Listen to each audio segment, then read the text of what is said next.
नमस्कार दोस्तों, आप सभी का अपने यूट्यूब चैनल स्टॉक टेकिंग में स्वागत है। पैसा बनेगा का सीरीज़ 2 में बिल्कुल आप लोगों का तहे दिल से स्वागत करता हूं। दोस्तों, ये इम्पोर्टेंट रहता है कि टारगेट कब हिट होगा, हमारा पैसा कब बनेगा, प्रॉफिट कब होगा। और देखिए दोस्तों, होता क्या है कि जब स्टॉप लॉस हिट होता है, ठीक, तो जब स्टॉप लॉस हिट होता है तो बहुत ज़्यादा दिमाग ख़राब हो जाता है। चाहे वो आप हो, चाहे वो मैं हूँ, कोई भी व्यक्ति हो, जब जिसे पैसा बर्बाद हो रहा होता है तो दिमाग उस समय काम करना बंद कर देता है। तो हम लोग क्या करते हैं, बार बार again and again we take another trade कि हम उसको रिकवर कर पाएँ। इस मंथ में मेरे साथ ये 3 मर्तबा हो चुका है कि मैंने 3 बार जो है ट्रेड लिया, बट एवरी टाइम अगर मैं करेंसी की बात करूँ 1 पैसा 2 पैसा अप डाउन होता गया। ठीक है, स्टॉप लॉस हिट नहीं हुआ, बट अप डाउन मैं जिस भी वे में ट्रेड ले रहा था, मार्केट साइडवेज था तो ऐसा मोमेंटम पॉसिबल था। तो पैसा बनेगा की सीरीज़ में यही बता रहा हूँ कि पैसा बनेगा ही स्टॉक मार्केट के अंदर, बट उसके लिए आपको तैयार करना पड़ेगा अपने आप को। वो क्या तरीका है मैं आपको बताता हूँ। अगर आपके पास 50K है, ठीक है, अगर आप करेंसी का अगर आप ट्रेडिंग के अंदर लेके आते हैं मात्र 10K 15K, तो बहुत ज़्यादा रिस्की है। वो पैसा या फिर आपके चले जाएंगे या वो पैसा आपके डबल हो जाएंगे। ये चीज़ आप भी जानते हैं और मैं भी जानता हूँ, ठीक। लेकिन अगर जब पैसे चले जाते हैं तो अब आपके पास फंड बचा नहीं कि आप दूसरा कुछ ट्रेड लेके उसको रिकवर कर सकते हैं। Got it. लेकिन क्या होता है कि जब आप थोड़े से पैसे ज़्यादा लाते हैं, फंड ज़्यादा लाते हैं, तो इसके अंदर आप लोग क्या कर सकते हैं, इसके हिस्से टुकड़े कर सकते हैं, A, B एंड C। अब अपने आप को डाइवर्सिफाइड करना है। डाइवर्सिफाइड इट मीन्स कि अपने आप को एक वे में रखना है। जैसे कि एक चीज़ के अंदर ट्रेडिंग नहीं करना, एक चीज़ के अंदर हमें इन्वेस्टमेंट नहीं करना। इन्वेस्टमेंट हमें सभी चीज़ों के अंदर करना है। ये आपका स्टॉक हो गया, ये आपका इक्विटी ऑप्शन हो गया, ठीक है ना, और आपका इंडेक्स ऑप्शन हो गए, या आपके जो है करेंसी ऑप्शन हो गया, या करेंसी के फ्यूचर हो गया। तो इस तरीके से जब आप ट्रेडिंग करेंगे, अगर एक में और 2 में आपको लॉस होता है तो एक आपका लॉस रिकवर करके देगा। अगर 2 में आपका जो है प्रॉफिट होता है, एक में लॉस होता है, तो भी आपका ओवरऑल प्रॉफिट बनेगा। ठीक, इस तरीके से ट्रेडिंग किया जाता है एक्चुअली में। इस तरीके से पैसा बनता है। हम एक दिशा में किसी एक चीज़ को लेके बैठेंगे, पर्टिकुलर चीज़ को लेके बैठेंगे, वैसे पैसे नहीं बनते। ठीक। सेकंड चीज़ कि कोई भी व्यक्ति प्रिडिक्शन कर देता है कि ये वाला स्टॉक, ठीक है ना, ये पर्टिकुलर जो IRCTC है, ये यहाँ पर इतने का जाएगा और यहाँ पर ये नीचे इतने का जाएगा। 1 महीने का प्रिडिक्शन कर देता है, 2 महीने का प्रिडिक्शन कर देता है, बट वो प्रिडिक्शन अमूमन गलत होता है। क्यों? किसी भी व्यक्ति को पता नहीं है कि कल मार्केट में क्या होने वाला। बस लोग तुक्के मारे जा रहे हैं, लोगों को बेवकूफ़ बनाए जा रहे हैं कि भैया यहाँ चला जाएगा, भैया वहाँ चला जाएगा। हाँ, आज अगर पूछा जाए कि आज मार्केट अप जाएगा या डाउन जाएगा, तो आप बता सकते हो। कल क्या होगा नहीं पता। कल IRCTC कंपनी डूब जाए, कल रिलायंस कंपनी बैंक करप्ट हो जाए, किसी को नहीं पता है। रिलायंस के जो भी ऑनर्स है वो छोड़ के भाग जाए देश को, तो कल रिलायंस तो सीधा 2000 से 1 रुपये पे आ जाएगा, है कि नहीं। बहुत सारे शेयर्स है जो ट्रेड करते थे 500 हज़ार पे, उनकी वैल्यू 1 रुपये हो गई है।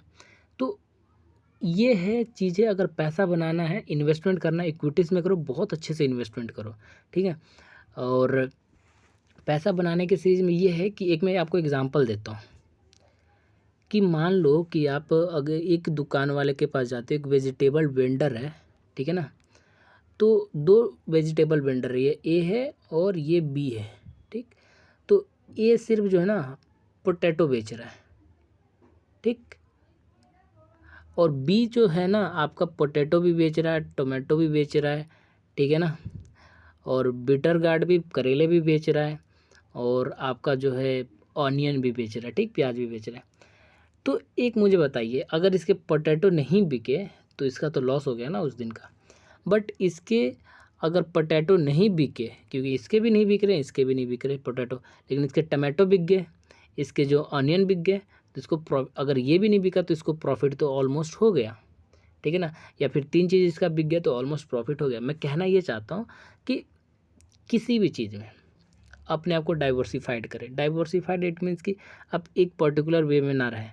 एक रास्ता होता है ना चलने के लिए, सीधा जाने के लिए, बट स्टॉक मार्केट एक रास्ता नहीं है। स्टॉक मार्केट कुछ इस तरीके से चलता है, इस तरीके से चलता है, कभी अप कभी डाउन, कभी अप कभी डाउन, ठीक। तो यहाँ पर आपको संभालना है, इस वाले लेवल पे भी आपको संभलना है, इस वाले लेवल पे भी आपको संभलना है। तो इन दोनों लेवल पे संभलने के लिए आपको क्या करना पड़ेगा? सिंपल ही बात है कि चीज़ों को देखना पड़ेगा, एक नज़रिया चेंज करना पड़ेगा। नज़रिया क्या है कि आप इक्विटी में भी ट्रेडिंग कर रहे हैं, इक्विटी में भी आप इन्वेस्टमेंट कर रहे हैं, इक्विटी में मोस्टली इन्वेस्टमेंट करें, ट्रेडिंग ना करें डेली बेसिस पे, ठीक है। करेंसी के अंदर आप ट्रेडिंग कर रहे हैं, इंडेक्सेस के अंदर आप ट्रेडिंग कर रहे हैं, इक्विटी ऑप्शन के अंदर आप ट्रेडिंग कर रहे हैं। अब बात रहता है यहाँ पर फंड का, क्योंकि हर एक व्यक्ति के पास अपनी अलग अलग कैपेसिटी होती है, ठीक है ना। अपनी अलग अलग कैपेसिटी होती है और हर एक व्यक्ति जो है 1 लाख 2 लाख रुपए फंड जुगाड़ नहीं कर सकता ट्रेडिंग करने के लिए। तो अमूमन लोगों को 5 10 के एंड 20 के, ऑलमोस्ट 50 के, उसमें अपने को एक दायरे में रखना पड़ता है कि भैया अगर डूबे तो मेरे इतने डूबे और डूबे तो मेरा इतने डूबे। उनका एक लिमिट सेट होती है कि बस इतना लेके जाएंगे और हम कुछ कमा के वहाँ से आना चाहते हैं, ठीक। तो यहाँ भी पैसे बनते हैं, बट इसका एक वेव होता है। ये वाले जो व्यक्ति है, जो जिनका 5K है, 10K है, 20K है, 50K है, उनके लिए एक हिदायत है मेरी कि डेली कभी भी, चाहे इक्विटीज़ हो, इक्विटीज़ के अंदर आप इन्वेस्टमेंट करके रख देते हैं तो ठीक है, लेकिन डेली ट्रेडिंग इक्विटीज़ के अंदर हो, चाहे करेंसी के अंदर हो, चाहे आपका इंडेक्सेस के अंदर। इंडेक्सेस तो आजकल ख़तरनाक है, उसके ऊपर मैंने वीडियोस पहले ही बनाया हुआ है, आई बटन पर क्लिक करके देख लीजिएगा। पूरा एनालिसिस है कि जो हमारा स्टॉक मार्केट बबल हुआ पड़ा, यानी कि बहुत ज़्यादा बढ़ गया विदिन 3 to 4 मंथ। किसी भी इक्विटी के अंदर हम लोगों का जो है 50 to 90% रिटर्न मिला है, 100% भी रिटर्न मिला, 110% भी रिटर्न मिला है। इट मीन्स कि कोई भी बैंक में भी आकर डिपॉजिट करते हैं तो इंटरेस्ट सिर्फ जो है ना 2 से 3% आपको देता है। तो ये वीडियो अवेलेबल है, जाके देख लीजिएगा। Let's move to the topic. तो वो चीज़ मैं कह रहा था कि अपने आप को जब आप डाइवर्सिफाइड करते हैं तो डाइवर्सिफाइड करने में ही आपका प्रॉफिट बनेगा। एक वे में आप बैठे हैं तो आपका प्रॉफिट बनेगा जी। आपके पास अगर कम फंड है तो आप ये मत सोचिए कि मुझे डेली कुछ ना कुछ निकालना है, नहीं। आपको ये देखना है कि किस दिन मुझे निकालना है। डेली आप बैठिए, अपना डेस्कटॉप खोलिए, बैठिए, और बैठने के बाद आप थोड़ा रियलाइज़ करिए कि आज प्रॉफिट बन सकता है क्या। अगर बनेगा, मन कह रहा है तो आज ट्रेड लीजिए, मन नहीं कह रहा है, थोड़े से मूवमेंट देख के मन में थोड़ा लालच हो गया तो वो ट्रेड बिल्कुल ना लें, ठीक है ना। वो ट्रेड बिल्कुल ना लें, और आई होप कि आपका वहाँ पर लॉस नहीं होगा। अगर आप जब ट्रेड नहीं लेते, ठीक है ना, जब आप ट्रेड नहीं लेते, जब आपका लॉस नहीं होता, तो वो जो लॉस ना होना ही आपका प्रॉफिट है, ठीक है ना। लॉस ना करना ही आपका प्रॉफिट है। और ये सारी चीज़ें एक दिन में सीखने को नहीं मिलेगी। ये सारी की सारी चीज़ें आप महीनों लग जाएंगे, सालों लग जाएंगे सीखने में, लेकिन सीख ज़रूर जाएंगे। चलिए इस सीरीज़ को यहीं पर बंद करते हैं। आई होप कि ये सीरीज़ आपको थोड़ा बहुत मोटिवेट किया होगा। धन्यवाद। जय हिंद, जय भारत।